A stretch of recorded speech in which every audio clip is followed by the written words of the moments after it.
चंद लाइनें अर्ज करता हूँ। मैं दर्द की दीवार पर फरियाद लिखता रहा। मैं दर्द की दीवार पर फरियाद लिखता रहा।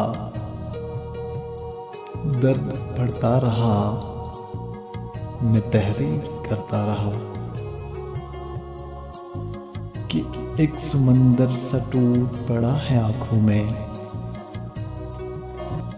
एक समंदर सा टूट पड़ा है आंखों में। मैं चुपचाप रहा, आंखों से बहाता रहा। यूं हजूम सा दिल में उठता रहा। यूं हजूम सा दिल में उठता रहा। मैं खामोश रहकर ये सब सहता रहा।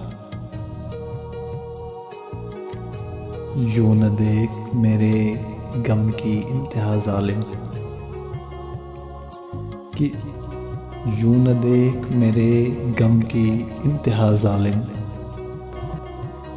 ये वो अश्क हैं जो मैंने ज़माने से छुपा रखा है।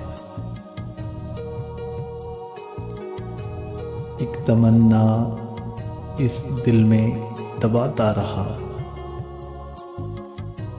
कि एक तमन्ना इस दिल में दबाता रहा। अंदर ही अंदर से मुझे वो खाता रहा।